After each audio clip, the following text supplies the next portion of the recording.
เลยนะครับโยนมาแซ่บรสพี่น้องนะFCบางท่านเพิ่นอยู่บนอื่นบนไก่คิดฮอดคิดถึงปลาโคกบ้านเฮาเบิ่งคลิปเอาคำเด้อพี่น้องเด้อเนาะบางทีหาคิดฮอดคิดถึงก็มีหาขุดแมงกีนูนตามโคกนี่แหละพี่น้องเนาะพากันเลาะมาตั้งแต่ตีนให้หน้าเพื่อนพี่น้องโคกคือโคกได้ขึ้นโคกเลยพากันเลาะขุดมาได้คุยกันปุ๊บต่อมีตัวอ้วนเนาะไข่อีกเจ้าหน่อยเป็นเบิดยามันเลยเนาะเบิดยามเพื่อนขึ้นเลือกขึ้นตัวนี้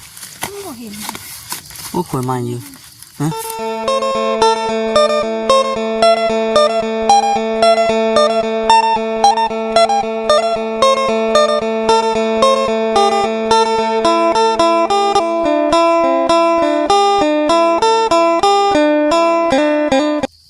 พี่น้องเลยไต่ขึ้นไปนั่งกระมี่แมงกีนูนใหญ่นะพี่น้อง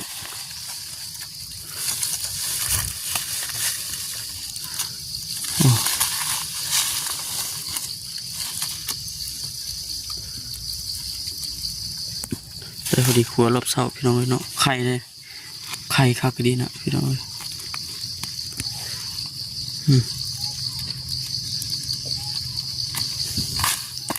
เดี๋ยวพากันมาหาโลแมงกะนูนพี่น้องเลยเนาะ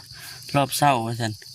ทบิดก็คิดว่าสิไปหาเลาะเบิ่งเห็ดปวกแน่เพราะว่าได้ยิน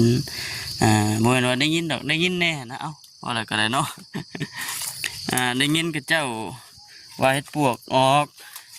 แล้วกระทั่งนั้นไม่เท่าเราไปเขาในบ้านพอดีเห็นกับเจ้านั่งขายเห็ดปวกสองสามห่อนี่แหละเห็ดปวกใหญ่เห็ดปวกปีก็เลยพากันตื่นแต่เช้าตั้งแต่4 โมงไปเลยพี่น้องลุกทะเยอนหาอยู่ในป่าทะเยอทะยานหาเห็ดปวกอยู่ในป่าเอาพี่น้องเห็นทักทายสบายดีเด้อพี่น้องเด้อเนาะไม่กระชันกับไปถือมาชันแน่ทักทายสบายดีพ่อแม่พี่น้องFCกันบัดสุขคนเด้อพี่น้องเอ้ยพบเจอกันคือเก่ากับเป่าคำเลยจ้ะสาวอินคนงามฮ้อนดีเนาะฮ้อนวะสบายดีเด้อนะฮ้อนเลยให้เห็ดปวกหาในตลาดเห็ดปวกเดี๋ยวนี้มันบอกน้ำปลาน้ำดงเนาะมองน้ำตลาดตะลี่คุณเป็นยังไงตามนะพี่น้องเป็นอึ่งเป็นกบเป็นเขียดอยู่ในตลาดเบิดเอาแล้วพี่ชันมันมักอยู่ในความเจริญเนาะวัวแต่คนเลยพี่น้องเลยแอบอยู่ในกินทุกชนิดทุกประเภทอยู่แต่ในเมืองอยู่ในตลาดตะลี่หุ่นลายอยู่บ้านนอกบ้านนานะคิดเด้อว่าสิมีคือตะกี้นี่โอ้ยังทำบลายเลยพี่น้องช่วงที่ว่าทางบอกคำมาอยู่น้ำสีอินเพิ่นใหม่ๆปีแรกแหกมันนะช่วงปีนั่นนะบอกคำชีเราให้ฟังมาสิเนาะมาอยู่น้ำแล้วก็ไปหาเห็ดนี่กระตานี่ถือว่าน้อยพูดพี่น้องเลยเนาะไปหาเห็ดนะเห็ดปวกกะพ่อทรายมูเห็ดพวกเขาหาเห็ดตามน้ำปลาน้ำดอนนี่ก็ลายนะพี่น้องเลยเห็ดข่าเห็ดไข่เห็ดดินเห็ดดอนเห็ดหนาเดเห็ดหนาดำเห็ดชามปีชามพันนั่นพูดกินตะกี้เดี๋ยวช่วงนี้มันจะทำวันนั้นได้ออกบัดปะเอาหอนยามมันเนาะนี่คือข่าวลือสิก็เลยหาคุดเมื่อกี้นู้นนี่ได้พี่น้องไงเนาะพอได้ติดกระตาเมื่อพอได้เมื่อกินขัวกินหรือลาบกินกับผักติ๋วอ่อน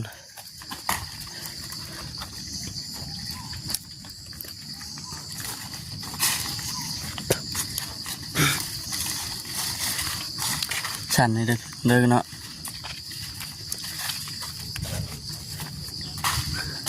เนี่ยตามป่าตามดอนบรรยากาศอยู่โคกบ้านเขาเห็ดเพาะอันนี้ยังบ่ท่านได้เห็นเลยบ่ท่านออกบ่แต่ว่าถามว่าถ้าว่าหอนยามมันก็พอได้กินอยู่พี่น้อยเนาะบ่ประมาทมันสากมาหาแต่ละเทื่อนะจริงเลยฮะมันตัดไม้ที่บอก พอได้กินอยู่พี่น้อยเนาะถ้าว่าหอนยามมันน่ะดีก็หาเลาะแถวนี้แหละ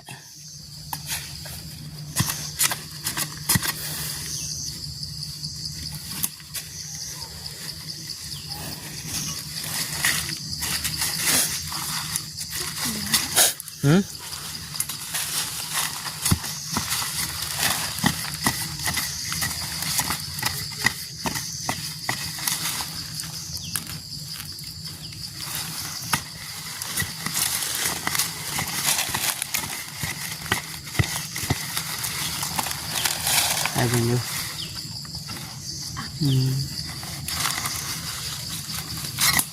มันกินโอนพี่น้อยมันกินโอนไข่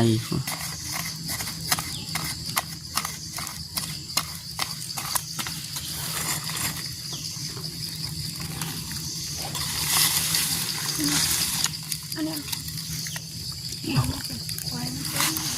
เมียคุยปอดอยู่ดงปามกินโอนได้นี่พี่น้องเอ้ยสิได้แต่ว่าต้องบอกคำว่าเอาเสียมาสองอันกินถือมาเดียวนึง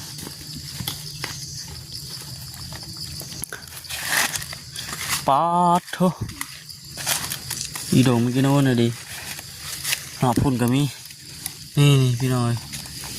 นี่เปิดผู้ชายใหญ่อยู่ตัวนี้นะมันกินโอนแดงเด้อพี่น้องเลย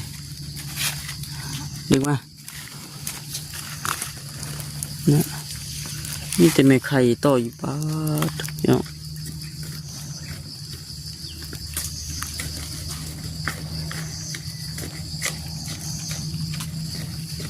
ทางสินเป็นเลนขุดมันจะนู่นเลนแล้วใหญ่ไปเรื่อยคุณแต่พี่ก็มีด้วยเด้อเห็นอยู่บ่เมื่อย ฮ้อนแดดเปลี่ยนบ่แดดแต่ว่ามันเอาคำเปลี่ยนบ่ขุดมูลนะบ่อยากให้หมูเปลี่ยนเลยเนาะ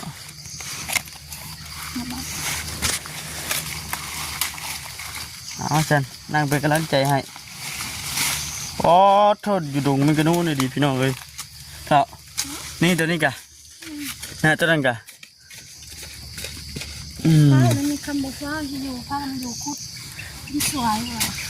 ผ้ากันผ้าน้ำห่านบ่นี่พวกนี้ว่าสิไปอย่างนี้หนึ่งมาเนี่ยก็มันแจ้งมาเนี่ยก็มันสะโพกทอแม่แล้วก็มันไปปลูกมันนะพี่น้องปลูกมันเดี๋ยวพังนี่ก็มีเด้อน่ะพังไปปลูกมันต้นมันสับปะหลังเท่านี้แหละถึงราคามันสีบแพงปานใดแต่ก็ต้องได้ปลูกนะพี่น้องโอ้โหเราสิเห็ดจังไดในบ้านเราก็น่าสิเนาะเห็ดไป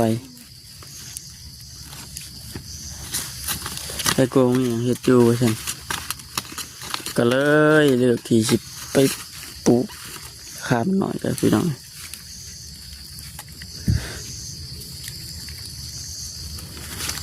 โอ้หูหนึ่งสามตัวคุณนี่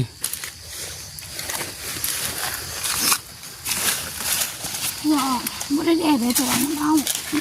เอาฝนตกอีกรอบนี้ยันเอาเห็ดบ่เอาเห็ดอยู่เบิ่งให้มันอยู่ไปเลยเบิ่งดูฮะตัวเดียวป่ะยังอยู่ให้ซีพ่อแม่พี่น้องคนเบิ่งเนี่ยเป็นอะไรตัวแบบนี้มีตัวอ้วนเนาะโอ้ยมันแดงมีไข่เลยพี่น้อง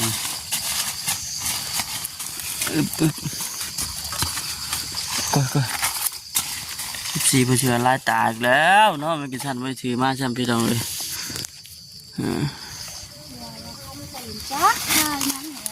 นี่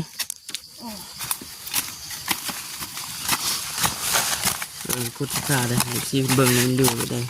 ก็ยังถึง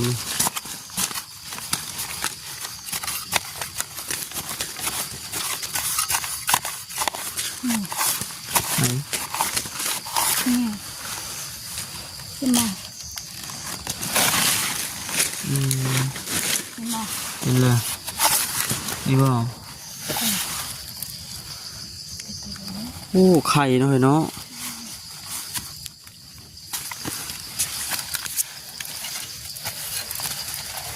อันเอามือขั่วกินเนาะพี่น้องเลยเนาะบางบ่อนบางคนบางบ่อนบางพื้นที่แกเพิ่นลาบกินก็มี นี่เห็นตัว เนาะ โอ้ยบ่เคยลาเลยความดี ลาบกินแต่ปึกเตียวอ่อนว่ามันก็สิคืออันนี้ได้อเฮ้ยเฮาลาบมันยังแหละค่อยอ่อนนะพักเพิ่นพักได้ บอก เดี๋ยวก็ลาบมันแข็งอย่างแล้ว พ่นสิบอก บ้านเฮาเพิ่นเอิ้นว่าป่นบ่ได้ควรนะครับบ้านเฮาน่ะเพิ่นเอิ้นว่าป่นแต่ว่า มันมีน้ำคือเฮาแจ่วอันนั้นนี่ได้เถาะคือเฮาแจ่วกบแจ่วหยังแจ่วปลานี่ได้ คือลาบปลานี่ได้พักให้น้ำมัน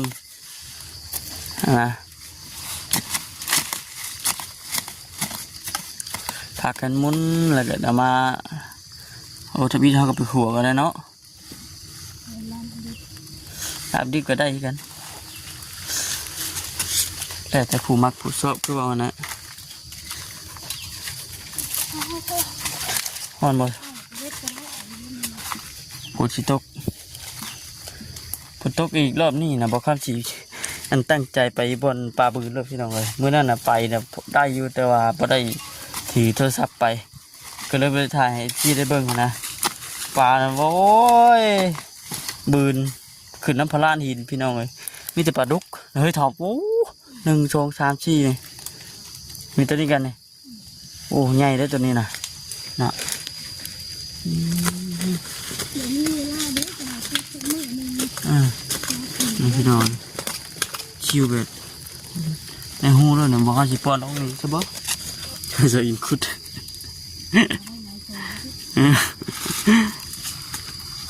งามเลยพี่น้องเนาะนะครับโยนมาแซ่บรสพี่น้องเนาะ FC บางท่านเพิ่นอยู่บนอื่นบนไกลคิดฮอดคิดถึงปลาโคกบ้านเฮาเบิ่งคลิปเอาคำด้วยพี่น้องเด้อเนาะบางทีหาคิดฮอดคิดถึงก็มีหาคุดเมืองกินูนตามโคกนี่แหละพี่น้องเนาะถ้ากันเลาะมาตั้งแต่ตีนให้หน้าเลยพี่น้องโคกคือโคกได้ขึ้นโคกเลยถ้ากันเลาะคุดมาได้คุยกันปุ๊บก็มีตัวอ้วนเนาะไข่อีกเจ้าหน่อยกันเบิดยามันเลยเนาะเบิดยามเพื่อนก็เลือกให้ตัวนี้ บ่เห็น โอ้ขวยมาอยู่ฮะต้องฉีดปุ่มอยู่แท้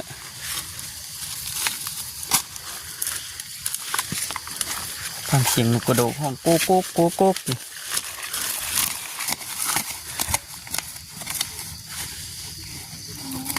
ฮะแม่งยังไงฮะแม่งขี้เหล้ากินได้บ่เอาบ่อันนี้ได้สิแม่งขี้เหล้าสิดูนะง่ายคือแม่งกันแม่งงอดน้ำมันวะคือกันกับแม่งงอดน้ำเลยถ้าเราชาให้ปวดก็คือสิบพ่อดอกเหมือนนี่เนาะ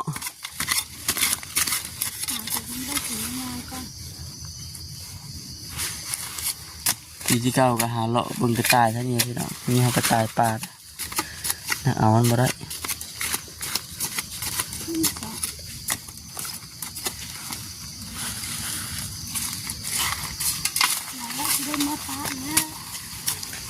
เริ่มแดดออกเด้อพี่น้องเด้อแบบนี้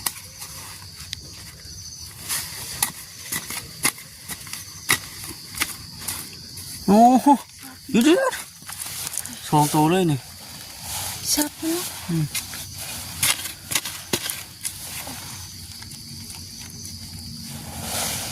3 ตัวครับ จ้าน้ำเงาจ้ามีเต็มอ้อมเงาจ้าน่ะกินนอนอยู่สินะนี่ฮะผู้ใด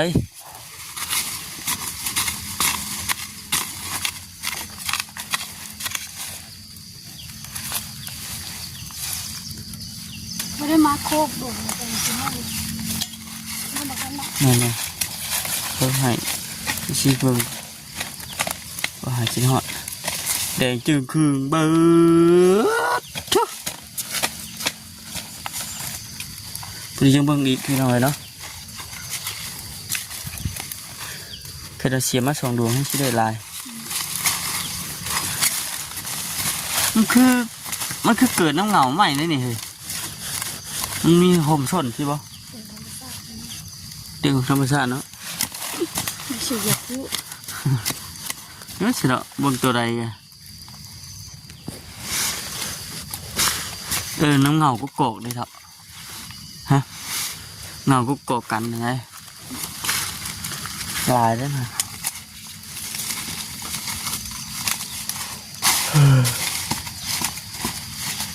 เด็กพูดเลยว่าอยากเมื่อของพี่น้องเลย น้ำมวนดิ แม่อยากไปหาคุณเรื่อยๆผูก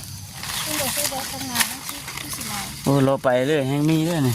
เพราะว่าจากที่เขาเลาะตั้งแต่เริ่มเข้ามาในป่าแล้วนี่คือบ่เห็นบนใดเบิดเถื่อแต่ว่าเห็นอยู่ได้อพี่น้องห้อยกับเจ้าคุดนะเนาะ แม่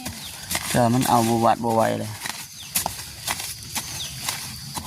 คือปีเป็นลายกันลายแล้วของพี่น้องเลย อีซีเป็นสีจะอ่อนเด้อนี่ช้างมาเลยหันเนาะมีตัวไข่โอ้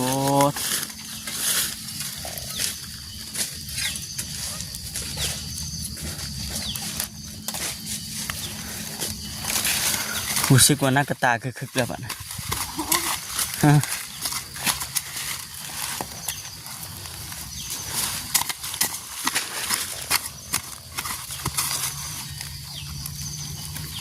เนี่ย3 ตัวบาง 3 ตัวก็มี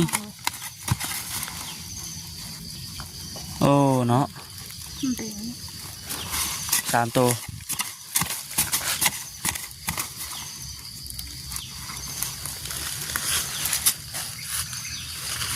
ล็อกอะไรกันวกไปวนมา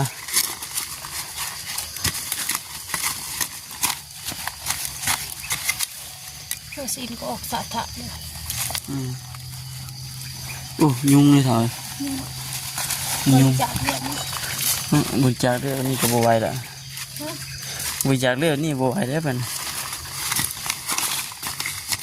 มันเยี่ยมก็ได้อยู่เลยไปเยี่ยมไปเยี่ยมมา ไปอยู่ไว้ลึกเนาะ เนี่ยเราจะคล้องหมดโอ้ยได้ ช่วยแท้เลยที่เอาให้ปวกก็ดีบ่เลยเนาะ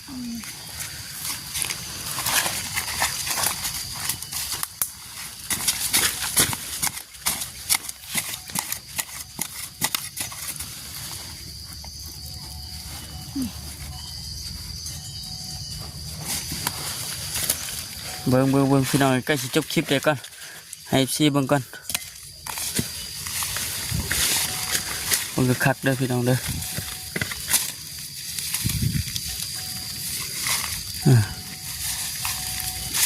เอาใบไม้เอาก่อนเด้อขึ้นมาบางคนอันนี้ตัวเก่าบางคนเพิ่นก็ไปก้านเอาพี่น้องกลางคืนแต่ว่ากลางคืนมันสิอยู่ลำใบไม้ใบตอกนี่เขาหักขุดเอาเป็นบัวอ๋อปลายเลยนะ